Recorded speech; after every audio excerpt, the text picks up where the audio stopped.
Long ago, in a world dominated by empires and kingdoms, one civilization rose above the others.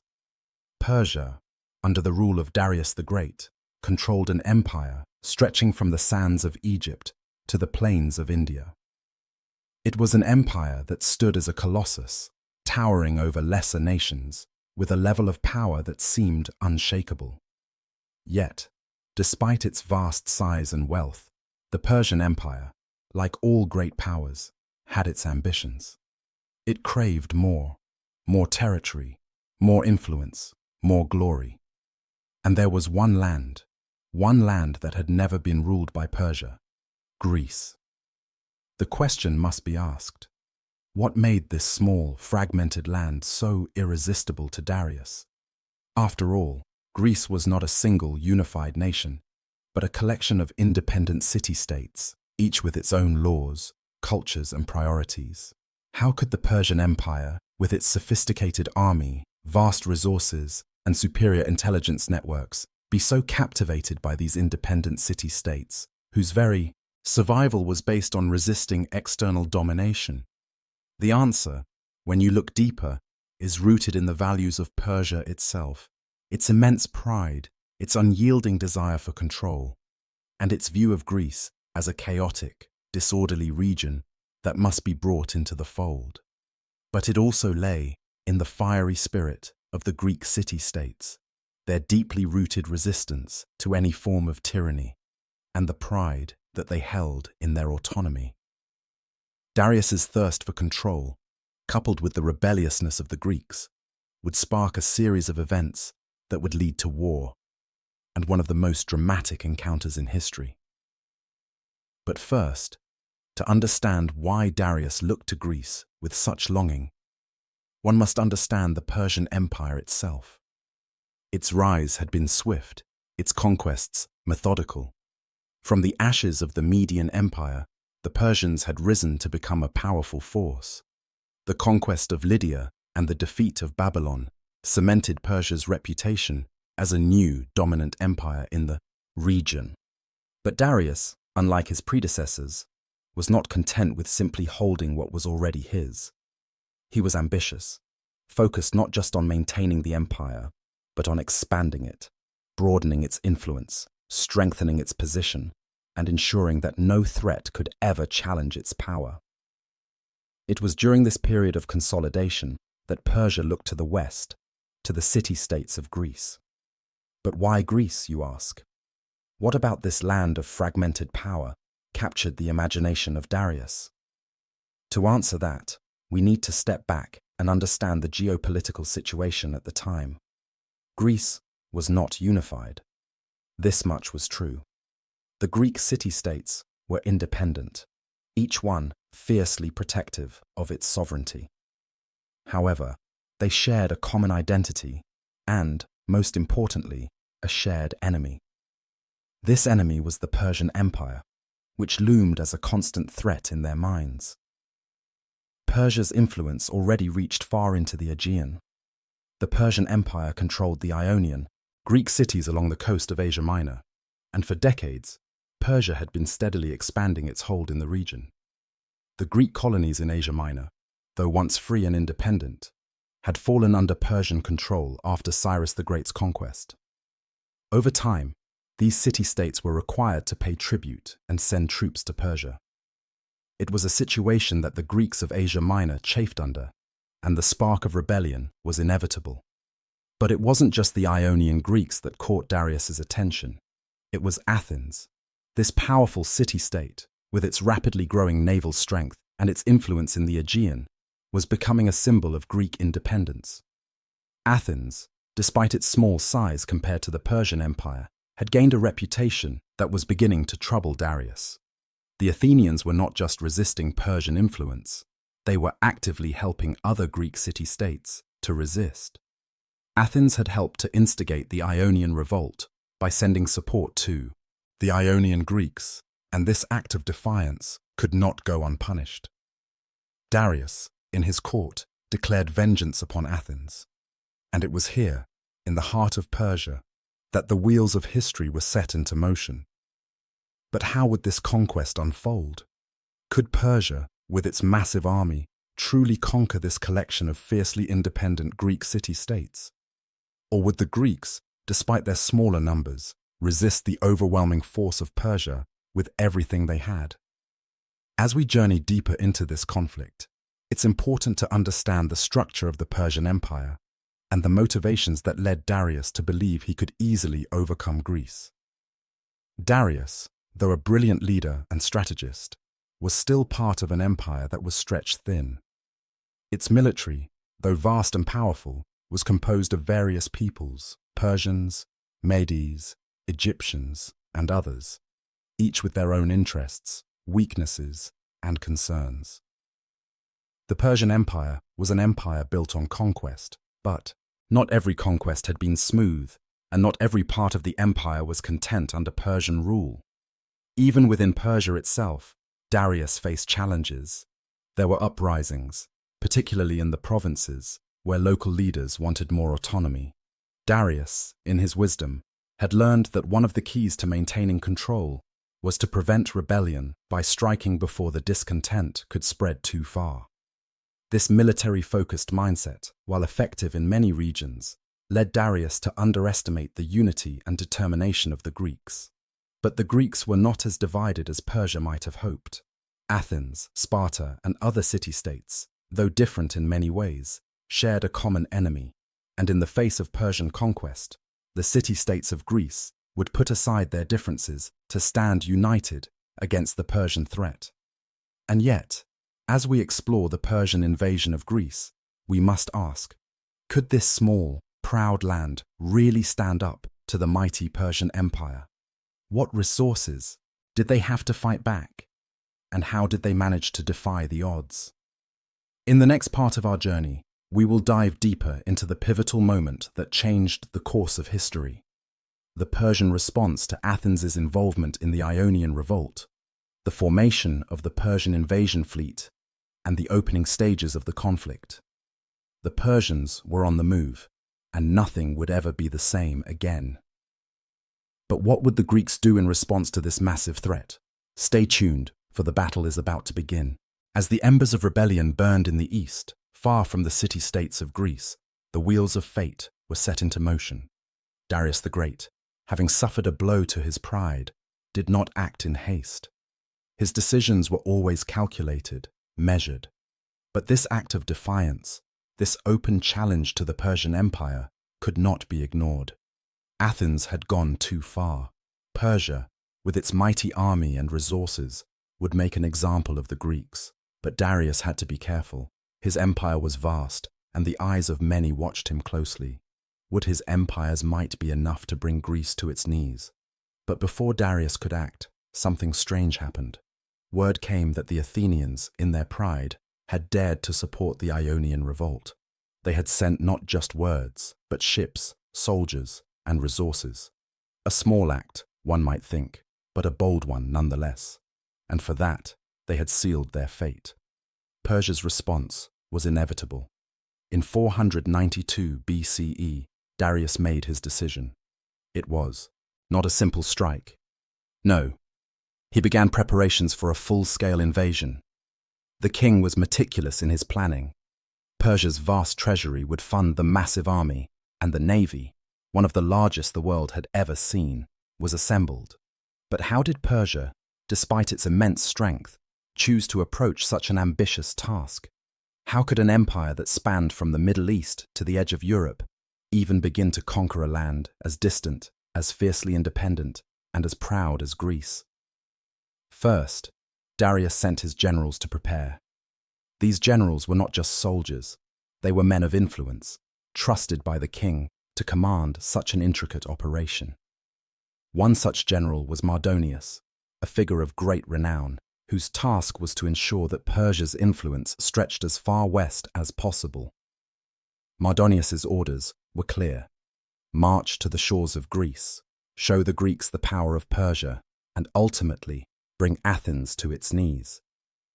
But Persia's march towards Greece wasn't just about brute force, it was also about strategy, about sending a message. Persia had to crush the spirit of the Greeks, proved to them that their way of life was not sustainable in the face of an empire that had toppled many kingdoms. The preparation was as much psychological as it was military. Persia sought to break the morale of the Greeks before the battle even began. A military campaign was on the horizon, but Darius also sought to manipulate the very fabric of Greek society, something no one expected. While the Persian generals moved, so too did Athens. Despite the ever-present threat, Athens, with its democratic processes, was already at work. The citizens of Athens, led by their generals, began to organize. They knew that war was coming. This was not a time for hesitation, for indecision. It was a time for action. And Athens, despite its relatively small size, was united in its resolve. But how would a city-state so small, with limited resources, ever stand against the might of the Persian Empire? The answer lay in their courage, their unity, and their naval strength, a force the Persians had underestimated. But this was still in the future. The stage was being set for a conflict that would shake the foundations of history. The Persian army, under Mardonius, finally set sail in 492 BCE, its fleet crossing the Aegean Sea. The mission was clear: punish Athens, neutralize Eretria, and subdue the Greek threat once and for all. The ships were massive, each one carrying soldiers, supplies, and the pride of the Persian Empire. But what awaited them on the other side was something Persia could not have foreseen. The Greeks, despite their internal divisions, were beginning to understand the true danger they faced, and they were preparing to stand their ground. As the Persian fleet moved toward the shores of Greece, the Greeks too began to move. The city-states of Athens and Eretria were bracing for the impact of an invasion, and as the Persian ships drew closer, something incredible happened. The Greeks began to unite. Even the mighty rivalries between Sparta and Athens seemed to fade, as the looming Persian threat overshadowed everything else. But would this unity be enough to match the full power of Persia? Would the Greeks rise to the challenge, or would they fall, just as so many had before them? This chapter of history, as we know it, would culminate in one of the most crucial and unexpected battles of the ancient world, the Battle of Marathon. But before we reach that fateful day, we must first understand the immense weight of the Persian military and how it came to be so powerful. Persia's army was not just large, it was strategically constructed. The Persian military was made up of various peoples, all with their own traditions, all bound by one thing: loyalty to the Persian king. The soldiers came from across the empire, from the heart of Persia to the edges of its conquests. They were elite archers, powerful cavalry, and hardened infantry. Together, they represented an overwhelming force, one that the Greeks had never faced before. The Persian army was diverse, experienced, and deeply trained in the art of war. And yet, the Greeks were not without their own strengths. Athens, with its growing navy, had mastered the art of the trireme, a swift and deadly warship, designed to strike quickly and decisively. The Athenians knew that their best chance lay on the water. Their fleet, though smaller in number, was about to play a pivotal role in the upcoming conflict. But there was more to the Greeks' resolve than just strategy. It was their very way of life, their democracy, their belief in freedom, that drove them to fight. And this belief, this spirit, would prove to be their greatest weapon. But before that weapon could be fully tested, the Persian army had to make its landing. In the next chapter, we turn to the Battle of Marathon, a clash that would not only shape the future of Greece, but also the future of the Persian Empire. Would Persia's might prove too much for the Greeks, or would the Athenians surprise the world? The answer lay just over the horizon. As the Persian forces, led by Darius and his general Mardonius, sailed toward the shores of Greece, the tension in the air grew palpable. This was not just another battle. No, this was the battle that would determine the fate of Greece, and perhaps the future of the known world. The Greek city-states, particularly Athens, understood the stakes. This was not just a war of territory. It was a war of ideals, of freedom versus subjugation, of pride against power. The Persians were coming, and the Greeks had but one chance to stop them. But there was one question on everyone's mind. Could the Greeks, with their relatively small numbers, truly stand against the might of the Persian Empire? The Persians, after all, were a juggernaut, vast, organized, and fiercely disciplined. And yet, the Greeks had something the Persians did not. They had the will to fight, the fire to defend their homes, their families, and their way of life. That was their strength. And as the Persian fleet approached the shores of Marathon, the Greeks were prepared to do whatever it took to protect their land. The Persian forces landed at Marathon, a plain just 26 miles northeast of Athens. The location was strategic, close enough to threaten Athens, yet far enough from the walls of the city for the Persian army to set up camp. As the Persians began to disembark from their ships, the Greeks watched from their positions on the hills nearby. They were vastly outnumbered. The Persian fleet was said to have carried over 25,000 men, while the Athenians could muster only about 10,000 soldiers. The numbers alone suggested that this would be a difficult battle for the Greeks. But it wasn't just numbers that would decide the outcome. It was the strategy, the heart of the warriors, and the indomitable spirit of the Greek people. Athens, however, did not act alone. They had managed to secure the support of a small contingent of Plataeans, who added another 1,000 hoplites to the Greek forces. The unity between the two city-states was a crucial factor. Despite their differences, the threat of Persia was so great that the Greeks had set aside their rivalries in order to stand together. This unity would prove to be one of their greatest assets on the battlefield. But what could these 10,000 men hope to accomplish against the might of the Persian Empire? The answer lay not in their numbers, but in their strategy. The Greeks, particularly the Athenians, were masters of their land and the tactics that would exploit it. They had no cavalry to speak of, and their infantry, though skilled, was not as numerous or as experienced as the Persian forces. But what the Greeks had was speed, precision, and a deep understanding of the terrain. The battle was set for a clash in the open plain. The Persian army, confident in its overwhelming numbers, formed up in a traditional formation, with the center of their line heavily reinforced. The flanks were guarded by lighter troops and cavalry, which the Greeks lacked. The Persian plan was simple: break through the Greek lines in the center, push back the defenders, and sweep over the field. But the Greeks had something different in mind. Under the leadership of the Athenian general Miltiades, they devised a strategy that would take advantage of the terrain, their speed, and the element of surprise. Instead of a straight-up confrontation, Miltiades ordered his men to form a narrow line in the center, leaving the flanks exposed. This was a calculated risk. He knew that the Persians would exploit these weaknesses. But it was a weakness with purpose. As the battle began, the Persians moved forward confidently, their archers unleashing volleys of arrows at the Greek lines. The Greeks held steady. They did not break. They had learned from their previous encounters with the Persians. They knew that the Persian archers were dangerous, but the true strength of the Persian army lay in its cavalry. The Greeks, with their heavy, hoplite shields and armor, were prepared to close in on the enemy as soon as they could reach them. The Persian archers, while effective at a distance, were no match for the discipline and training of the Greek hoplites in close combat. As the Persian center advanced, Miltiades executed his plan. The Greek flanks, though initially weak, surged forward with incredible speed. The center, though thin, held firm, and the Persian troops, unprepared for the rapid advance of the Greek flanks, began to buckle under the pressure. The Greeks pressed forward, pushing the Persians back, and the battle began to turn in their favor.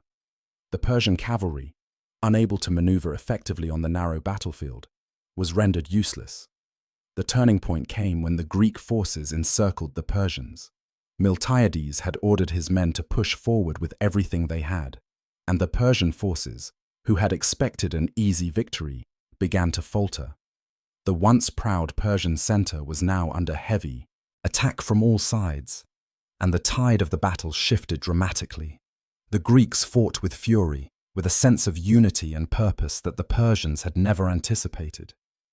But what made this battle truly remarkable was not just the tactics, but the courage of the men who fought. The Greeks, despite being outnumbered, stood their ground. They were fighting for their homes, for their families, and for their very way of life. The Persian Empire, vast and powerful though it was, could not match the resolve of the Greeks. By the end of the day, the Persian forces were in retreat, and the Greeks had emerged victorious. The Battle of Marathon was a stunning victory, one that would echo through history. It was a moment when the Greeks proved that their small, independent city-states could stand up to the greatest empire the world had ever known. It was a victory not just of military might, but of spirit, strategy, and unity. The Persian Empire, despite its overwhelming strength, had been defeated by a force that was smaller in number but far greater in heart. But as we reflect on this battle, we must ask, how did the Greeks achieve this remarkable feat? Was it just strategy and numbers? Or was there something deeper at play? Something within the spirit of the Greek people that led them to stand against the overwhelming might of Persia? And what would Persia's response be to such a crushing defeat? Would they retreat, licking their wounds? Or would they return to finish what they had started? As the Persian forces retreated, a new chapter in the war was about to begin. The Greeks had won the Battle of Marathon, but the Persian threat had not been vanquished. In the next part of our story, we will explore the aftermath of this great victory, what it meant for Greece and Persia, and how this single battle would shape the future of both civilizations. The Greeks had won a monumental victory at Marathon, but the victory was fleeting. The Persian Empire was far too vast, its resources too deep for any one loss to break its will. King Darius, humiliated by the defeat, vowed to return, to conquer Greece once and for all. Though the battle had ended, the war was far from over, and this time, the Persian response would be even greater, more ruthless, more organized, more determined. Darius, despite the wound to his pride, had learned from his mistakes. The Persian king, now secure in his position as the ruler of the largest empire the world had ever known, took time to regroup. In the months and years following the defeat, he began to gather the forces necessary for another invasion. But something changed within Persia, and it wasn't simply military readiness.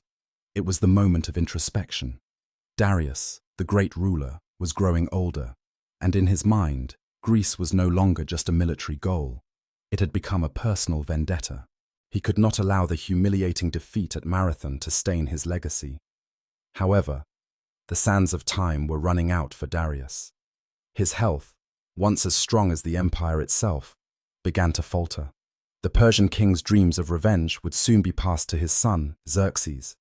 And though Darius had planned meticulously for his invasion of Greece, the reality of his advancing age and failing health meant he could no longer lead the campaign himself. The time had come to pass on the mantle of leadership, but the weight of his personal desires would weigh heavily on his son's shoulders.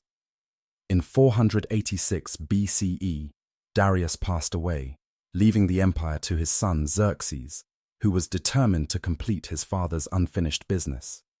Xerxes, much like his father, was a man of immense ambition.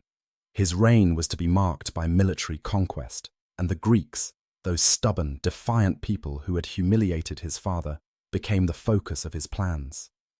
Xerxes was not merely inheriting a throne, he was inheriting a legacy that demanded action. Xerxes, however, was not the cautious strategist his father had been. He was more ruthless, more flamboyant, and more willing to use sheer force to accomplish his aims. His plan was not just to avenge his father's loss, but to permanently crush the Greek spirit, to break their defiance once and for all. The Persian Empire, now under the rule of Xerxes, began preparations on an even grander scale than before. In 484 BCE, Xerxes began gathering his forces. His army would dwarf that of Marathon. Hundreds of thousands of men, thousands of ships, cavalry, and infantry, every element of Persian military might was called upon for the conquest. The empire's reach stretched from Egypt to India, And Xerxes would call upon every part of his vast empire to send reinforcements. He would not fail like his father had. Yet, while Xerxes was amassing his forces, something was happening within Greece.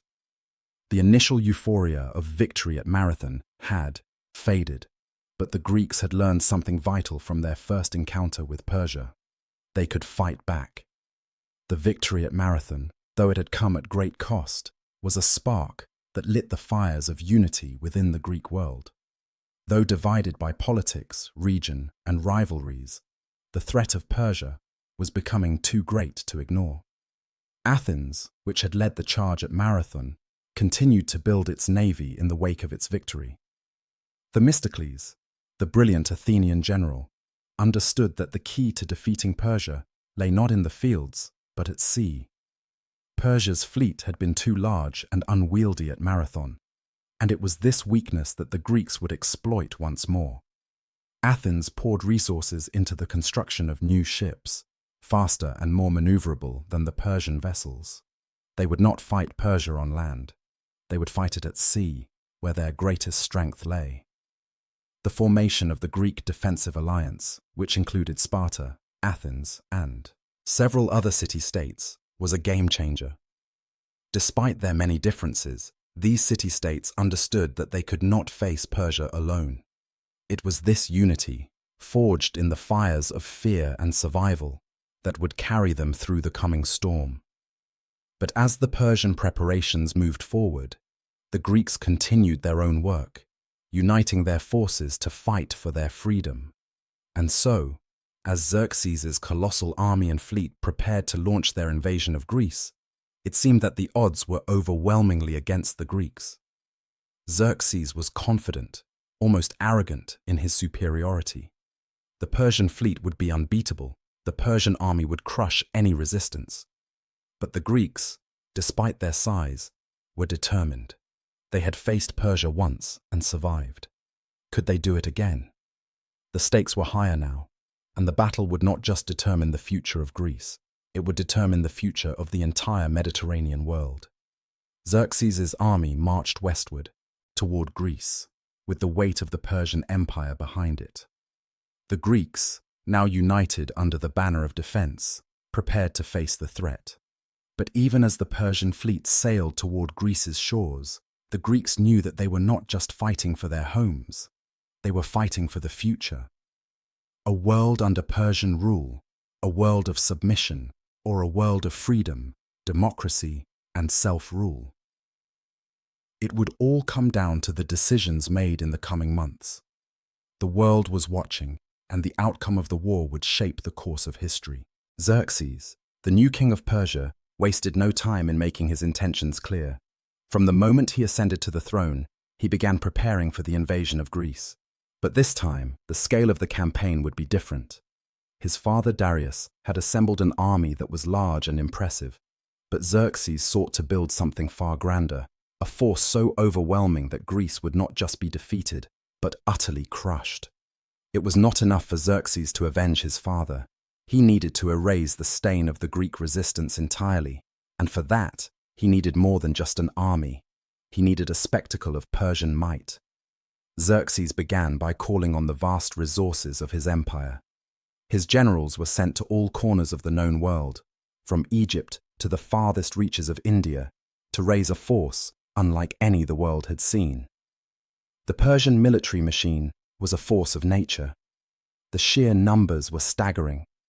Estimates suggest that Xerxes assembled an army of up to 200,000 men, a number so large that it seemed to stretch on forever. Alongside the army, Xerxes assembled a massive fleet, with ships numbering in the hundreds. This force, he believed, would break the Greeks in one swift stroke. The planning and logistics for such a grand campaign were nothing short of extraordinary. Xerxes ordered the construction of bridges across the Hellespont, allowing his army to march from Asia Minor into Europe. The engineering feat was unprecedented, a testament to Persian ingenuity and ambition.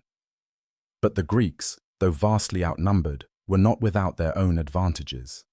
Themistocles, ever the strategist, understood that Persia's army, while immense, was not invincible.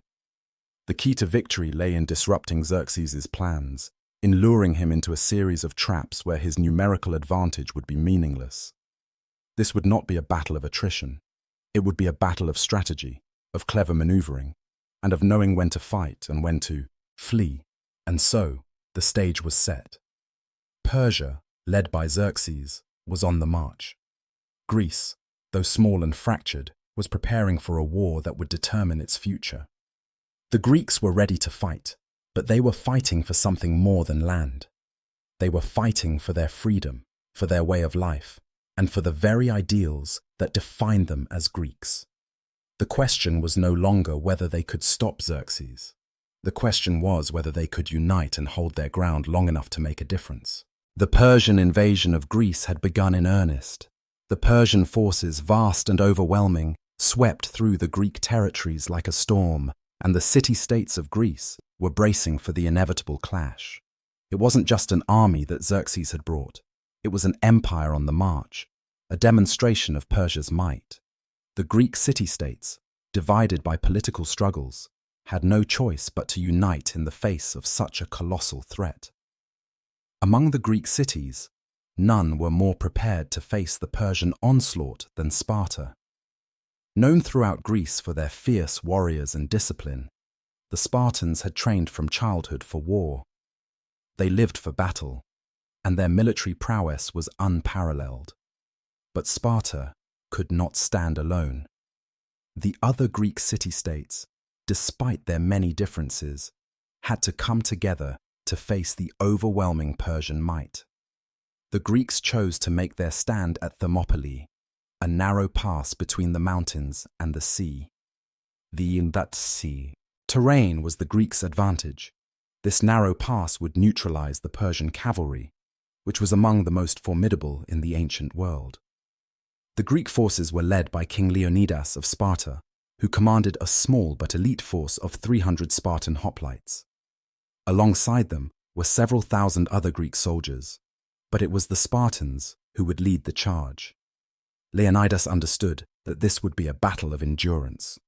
Their task was not to defeat the Persians in a decisive blow. No, their task was to delay them, to slow the Persian advance long enough for the other Greek forces to mobilize. The battle was set to begin, and with it, the fate of Greece hung in the balance. As Xerxes' army advanced, the Greeks took their positions in the narrow pass of Thermopylae. The Persian forces, which numbered in the hundreds of thousands, began to advance with full force, confident in their overwhelming superiority. But the Greeks, though vastly outnumbered, held their ground. The Persian archers fired arrows, darkening the sky, but the Greek shields and armor held firm. The Persian infantry moved forward, but the narrow terrain made it impossible for their numbers to count for much. For 2 days, the Greek forces held their own, pushing the Persians back with brutal efficiency. The Greeks fought not just with skill, but with a ferocity that came from knowing they were protecting their homes, their families, and their way of life. The Spartans, with their perfect formation and unmatched discipline, led the charge. Their hoplite phalanx, a wall of shields and spears, was a thing of terror. The Persians, though skilled and experienced, were unprepared for the ferocity of the Greek defense. For 2 days, the Persian forces were stalled. They had never faced an army like this before. The Persian generals were bewildered. How could a force so small, so outnumbered, hold their own against the might of the Persian Empire? But as the 3rd day dawned, the tide turned. A Greek traitor, Ephialtes, revealed a secret mountain pass to the Persians. This hidden route allowed the Persian forces to flank the Greek position, surrounding them. The Greeks, realizing the battle was lost, made the heroic decision to fight to the death. Leonidas and his Spartans, along with the other Greek soldiers, held their ground against the Persian army, buying time for the other Greek forces to retreat. It was here, at Thermopylae, that Leonidas and his 300 Spartans became legends. They fought with valor until the last man. Though the battle was a loss, the courage and sacrifice displayed by the Greeks inspired the rest of Greece. The Persian army, though victorious, had been slowed down, delayed long enough for the Greek city-states to prepare for the next phase of the war. The Battle of Thermopylae was not a victory, but it was a crucial turning point. The Greeks had proven that, despite their smaller numbers, they could stand against the Persian juggernaut. The Persian advance had been halted, and the world now knew that the Greeks would fight, no matter the odds. After the Greeks had been forced to retreat from Thermopylae, the situation appeared dire. Persia, under Xerxes, had broken through their defenses and stood poised to overtake Greece. The Greek city-states were at the mercy of the mighty Persian army, and Xerxes, secure in his victory on land, turned his attention to Athens. Yet in the face of this overwhelming force, the Greeks refused to give up. Themistocles, the Athenian general, understood that their only hope lay at sea. Athens, with its naval strength, would have to hold the key to their survival. The battle for the future of Greece would not be fought on the plains of Thermopylae or in the mountains. It would be decided on the waters of the Aegean Sea, where the Greek triremes, fast and maneuverable, could strike at Persia's unwieldy fleet. The Persian navy, although massive, was cumbersome, with large ships ill-suited to maneuver in the narrow straits around the Greek islands. Themistocles, a brilliant tactician, had anticipated this. He knew that the Persians, confident in their numbers, would attempt to crush the Greeks on the open sea, but the Greeks, despite their smaller fleet, had one decisive advantage: speed. Athens had invested heavily in its navy, and Themistocles had spent years preparing. His strategy was as bold as it was risky. He lured Xerxes' fleet into the narrow straits of Salamis, where their numbers would count for less. The Persian navy, led by Xerxes himself, followed Themistocles' bait and pursued the Greeks into the confined waters. It was here, in the narrow passages between the islands, that the Greeks struck with ferocity and precision. As the battle began, the Greek triremes, each manned by skilled sailors and rowers, cut through the waters with unparalleled agility. The Persian fleet, though vast, struggled to maneuver. The large Persian ships, once the pride of the empire, were now caught in the trap set by Themistocles. The Greeks, with their superior speed, attacked relentlessly, breaking through the Persian lines and ramming their ships. The battle, though fiercely contested, was soon turning in favor of the Greeks. Xerxes, watching from his vantage point on the mainland, could hardly believe what he was witnessing. His once proud navy, a force that had dominated the seas for centuries, was being torn apart. One by one, the Persian ships were destroyed or forced to retreat. Themistocles' plan had worked to perfection. The Persians, unable to keep up with the Greeks' swift attacks, were now in full retreat. By the end of the day, the once feared Persian fleet had been shattered, and the Greeks had secured a stunning victory. The Battle of Salamis was a turning point in the war. It marked the end of Persian dominance on the seas and gave the Greeks a much-needed boost in morale. Xerxes, though still formidable, had lost his advantage. The Greek victory at Salamis would reverberate across the Mediterranean. The Persian invasion, which had seemed unstoppable, had now been dealt a major blow. The Greek resistance had proven that even the might of Persia was not invincible. But the battle was not without its cost. While the Greeks celebrated their victory, they knew that Persia would not simply give up. The war was far from over. Xerxes, humiliated but not defeated, would regroup and turn his attention to the Greek mainland. But the Greeks had shown through sheer ingenuity and courage that they were capable of standing up to one of the greatest empires the world had ever known. The Battle of Salamis would go down in history as one of the most important naval victories of all time, and it would change the course of the Persian wars.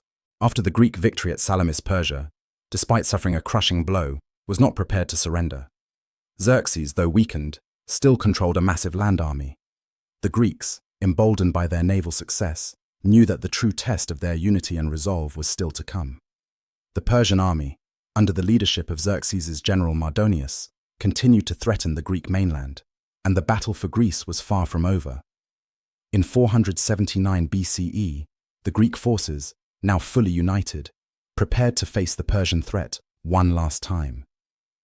Themistocles' brilliant naval victory had been crucial, but the Greeks knew that they could not win the war solely through naval power. They needed a decisive land victory to fully repel the Persian forces and secure their independence. The battlefield would be the plains of Plataea, and both sides understood that this was their last chance to win the war. The Persian forces, though weakened by their defeats at Salamis and Thermopylae, were still formidable. Mardonius had carefully rebuilt his army, and Xerxes, though no longer present, had sent reinforcements to ensure that the Greek resistance was stamped out once and for all. But the Greeks, though tired and battle-worn, were determined. Sparta, Athens, and other city-states had now united under a common cause: to defend their land, their freedom, and their way of life. This battle, they knew, would determine whether Greece would remain free or fall under Persian rule. The Greek forces, led by the Spartan general Pausanias, took up their positions on the plains of Plataea. The Persian army, though numerically superior, was divided and vulnerable. The Greeks, with their experience and discipline, formed their hoplite phalanx, a shield wall that was nearly impenetrable.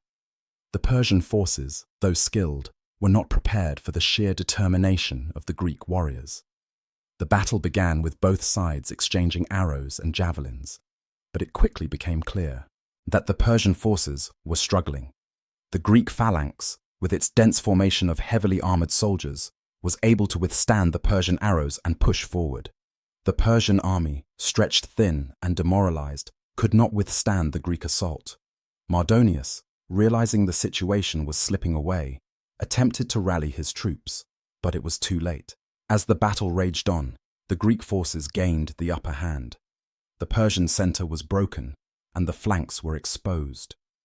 In a final desperate attempt to save his army, Mardonius led a charge against the Greek lines, but he was struck down, and his army scattered.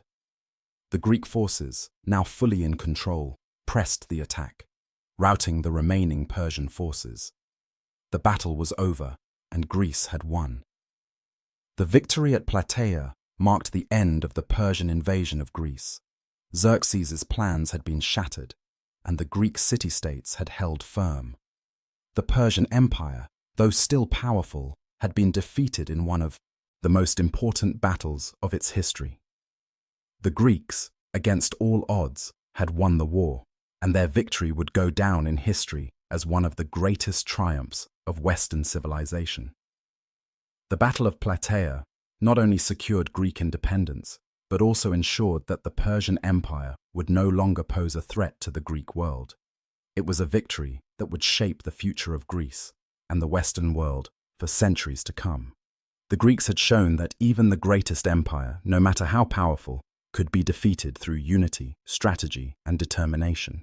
The Persian Wars, fought over decades and culminating in decisive battles such as Salamis and Plataea, not only defined the fate of Greece, but also marked a turning point in the history of civilization. The victorious Greeks, their land once under the looming shadow of Persia, now found themselves masters of their destiny. But as they reveled in their hard-won triumph, the war was not just about military victories. No, the true legacy of the Persian Wars lay in the seeds it planted for the future. Seeds that would grow into a cultural, intellectual, and political revolution. This was the beginning of Greece's golden age. The victory over Persia was more than just a military success. The Greeks had faced an empire far larger and more powerful than themselves, and against all odds, they had prevailed. This victory had immense psychological and cultural significance. Greece, though a small region of fiercely independent city-states, had demonstrated that it could stand against the might of an empire that had defeated numerous other civilizations. The Persian Empire, for all its size and wealth, had shown its vulnerability. But victory also came with a sense of relief, for Greece had survived. Athens, in particular, emerged as the central player in the Greek world. The victory at Salamis, where the Greek fleet outmaneuvered the Persian navy, ensured Athens' dominance on the seas. Athens, with its superior navy, would soon become the leader of a powerful alliance known as the Delian League, consisting of Greek city-states united in defense against Persia's continued threats. Over time, Athens used this alliance not just for defense, but also for its own political and economic benefit. Athens, with its newly acquired wealth and political influence, became the heart of Greek culture. The city-state underwent a transformation. The impressive temples and public buildings, such as the Parthenon, were constructed, symbolizing the grandeur of Athenian democracy and the triumph of Greek civilization. Art, literature, philosophy, and theatre flourished in the wake of the Persian Wars, as Athens became the cultural beacon of the ancient world. The Persians, though still a formidable power, had been decisively checked by Greece, and Athens now stood as the guardian of Greek ideals. Yet, despite their newfound power, the Greek city-states could not escape their inherent divisions. Athens, though victorious, would soon find itself at odds with other Greek city-states. The Peloponnesian League, led by Sparta, was wary of Athens's growing influence, and Athens's leadership of the Delian League soon began to take on an imperial tone. Tensions between Athens and Sparta, along with the other Greek city-states, were simmering, and these divisions would eventually lead to the Peloponnesian War. However, the victory over Persia still served as the foundation upon which Greece's future achievements were built. The ideas of democracy, philosophy, and self-rule that Athens championed would influence the entire Mediterranean world and leave a legacy that would shape the course of Western civilization for centuries to come. The philosophers of Greece, Socrates, Plato, and Aristotle, would emerge from the tumultuous period of the Persian Wars, shaping the intellectual landscape of the ancient world. Democracy, though imperfect and limited, would be practiced in Athens as a revolutionary concept, one that would later inspire revolutions and movements around the world. The influence of the Persian Wars on the Greeks extended beyond their military successes. The war forged a sense of unity among the city-states, and this unity, though temporary, would have lasting effects on Greek identity. For the first time in history, the Greeks saw themselves not as individual, isolated entities, but as a collective people united in their defense of freedom. The defeat of Persia had allowed Greece to flourish, but it also left behind a war-weary nation struggling with its own identity and direction. Sparta, too, had its share of glory in the Persian Wars.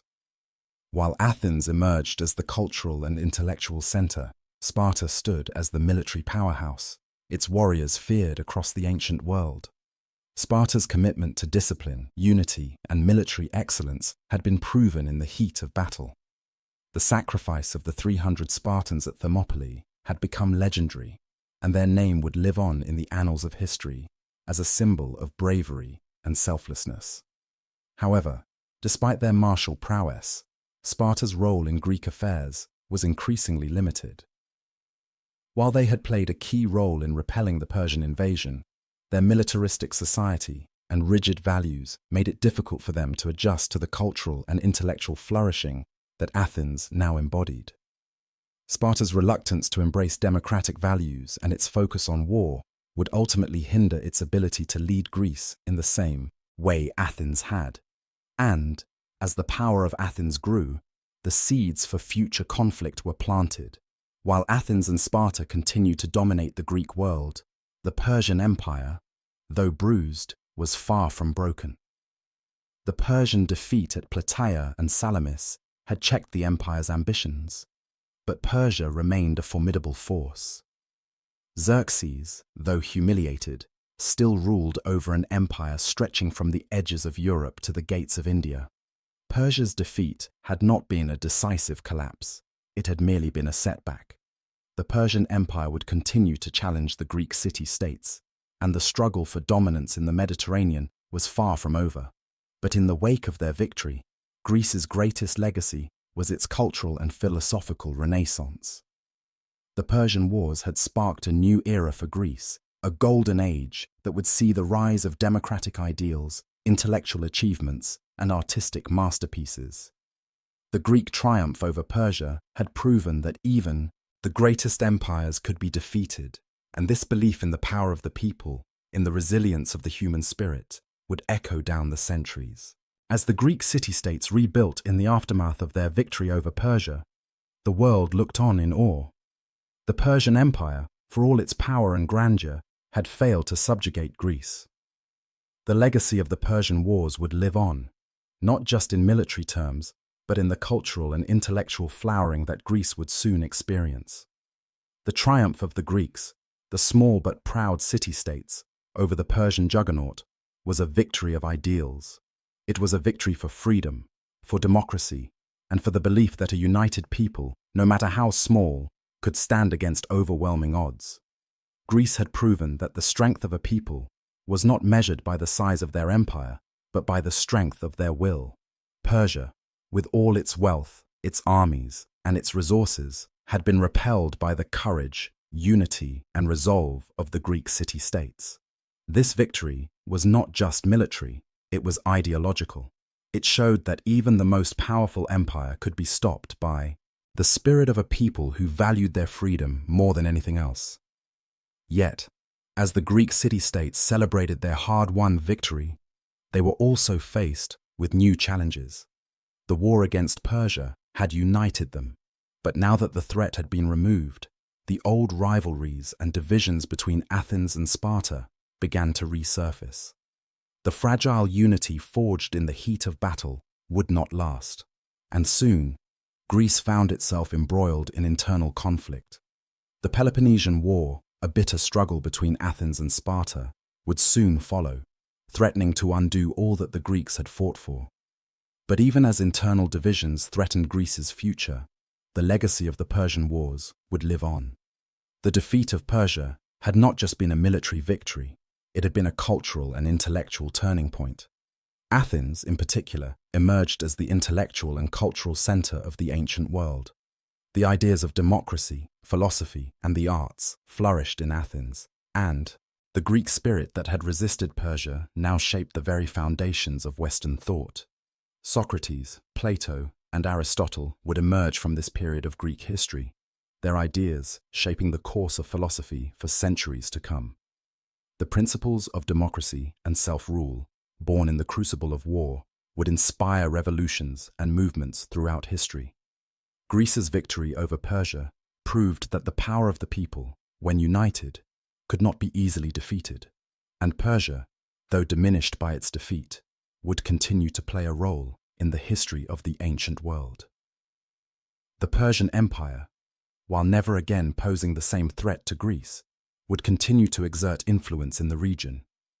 But its defeat in the Persian Wars marked the beginning of the end of Persia's dominance in the Mediterranean. Greece, once a small, fragmented collection of city-states, had proven that even the might of an empire could be overcome by the courage, determination, and unity of its people. The defeat of Persia had changed the course of history, but it had also changed Greece. The Greek victory over Persia marked the beginning of an era of cultural, political, and philosophical achievement. The victory had not been easy, but it had proven that, even in the face of overwhelming odds, the spirit of a free people could triumph. And the ideas that arose from that victory would shape the future of the Western world for millennia to come.